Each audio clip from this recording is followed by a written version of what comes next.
इसरो एक बार फिर से इतिहास रचने जा रहा है। अब पालक को अंतरिक्ष में उगाया जाएगा।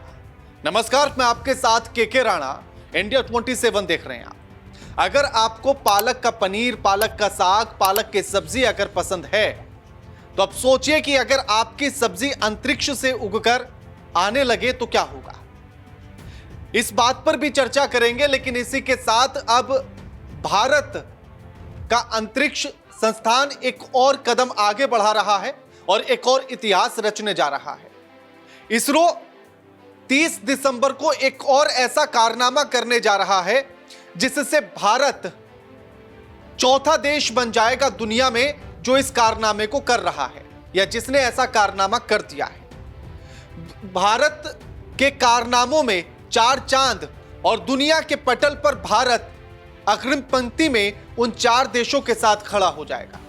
अभी तक यह कारनामा अमेरिका, रूस और चीन ने किया है। अब चौथा देश भारत बनने जा रहा है। तो आखिर यह कारनामा क्या है जो भारत करने जा रहा है और इसरो 30 दिसंबर को इस कारनामे को करेगा। तो अब आपको बताते हैं, आंध्र प्रदेश के श्री हरिकोटा सतीश धवन अंतरिक्ष केंद्र से एक और नया इतिहास अब भारत रचेगा और इसमें स्पेसएक्स मिशन को लॉन्च करने के लिए अब भारत जा रहा है। अब ये स्पेसएक्स मिशन आखिर भारत का है क्या? तो भारत स्पेसएक्स मिशन के तहत अंतरिक्ष में ही डॉकिंग और अनडॉकिंग की प्रक्रिया को सफलतापूर्वक कर सकेगा और ऐसा करने वाला वो चौथा देश बन जाएगा। अब ये डॉकिंग और अनडॉकिंग की प्रक्रिया क्या है, सबसे पहले तो इसे समझ लीजिए। डॉकिंग यानी कि अंतरिक्ष में ही 2 यान को, जो स्पेस क्राफ्ट होते हैं या जो अंतरिक्ष यान होते हैं, उन 2 यानों को अंतरिक्ष में ही जोड़ना। इसे आसान भाषा में कुछ इस तरह से भी समझ सकते हैं कि यह प्रक्रिया उसी तरह की होगी कि 2 कारों को आसमान में ले जाकर आप एक साथ जोड़ दें या फिर उन्हें अलग करने की प्रक्रिया को अपनाएं। यही डॉकिंग और अनडॉकिंग की प्रक्रिया कहलाती है। इस मिशन से ही इस प्रक्रिया को अपनाया जाएगा और इसके फायदे ये होंगे कि जिससे 2 यान जो अंतरिक्ष में भेजे जाएंगे उन्हें आपस में जोड़ना, उन्हें अलग करना, ईंधन की अगर कमी हो जाए तो ईंधन फिर से दूसरे यान से पहुंचाना, उसको भरवाना, अगर किसी यान में कोई खराबी आ जाती है तो उस यान की मरम्मत करना और एक साथ यान मिलकर अंतरिक्ष में काम कर सकें। ये तमाम ऐसे काम हैं जो इस डॉकिंग प्रक्रिया के सफल होने के बाद भारत भी कर सकेगा। इसी तरह के काम अमेरिका ने 1966 में पहली बार ये डॉकिंग अनडॉकिंग तकनीक को अपनाया था जो सफलतापूर्वक किया। उसके बाद रूस ने 1967 में और 2011 में चीन ने।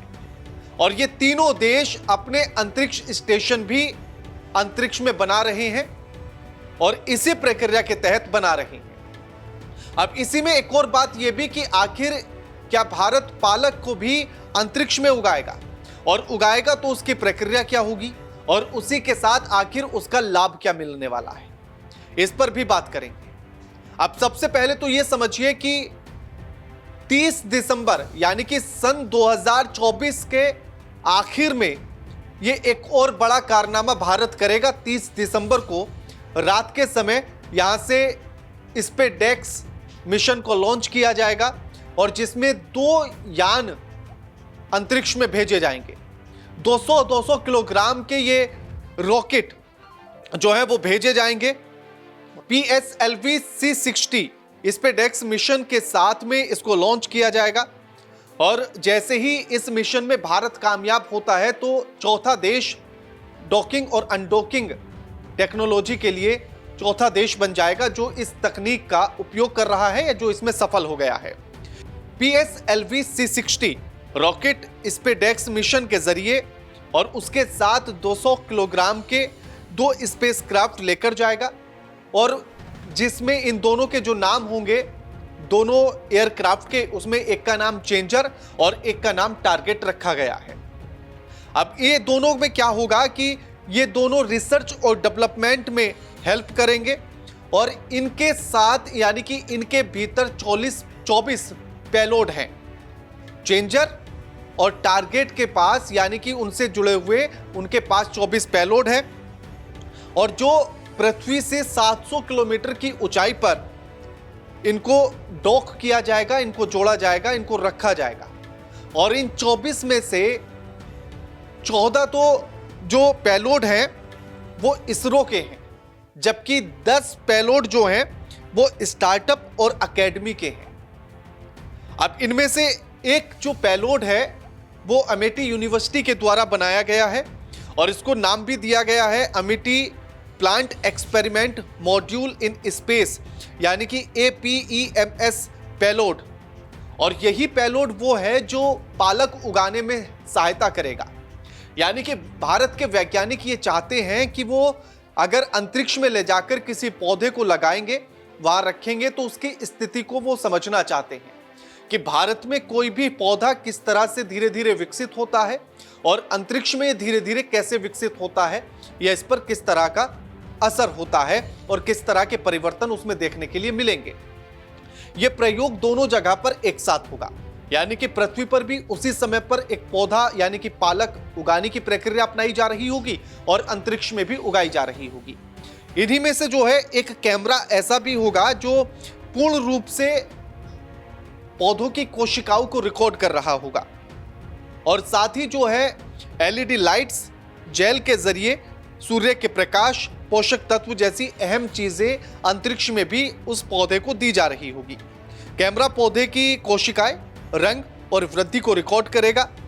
अगर रंग बदलता है, यानी कि पालक जैसे हरे रंग का होता है, अगर उसमें वो कलर में चेंजेस आते हैं, हरे की जगह अगर कोई दूसरा कलर उसमें आना शुरू हुआ, तो ये मिशन फेल हो जाएगा। लेकिन अगर वो सेम ग्रीन कलर का ही रहा तो ये मिशन सफल हो जाएगा और इसके तमाम फायदे भारत को आगे मिलेंगे। वो क्या कुछ होंगे वो भी आपको बताते हैं।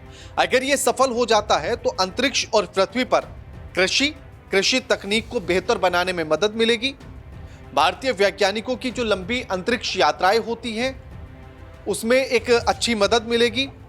मंगल ग्रह मिशन के दौरान पौधे उगाने की संभावनाओं को बल मिलेगा, मजबूती मिलेगी, क्योंकि मंगल ग्रह पर वैज्ञानिक एक लंबे समय तक के लिए जाना चाहते हैं। अगर यह प्रक्रिया सफल हो जाती है अंतरिक्ष में पौधा उगाने की, तो मंगल ग्रह पर जब वैज्ञानिक पहुंचेंगे तो वहां भी जो है पौधा उगाने की प्रक्रिया को अपनाया जा सकता है, जिससे ऑक्सीजन को लेकर तमाम समस्याओं को सोल्व किया जा सके।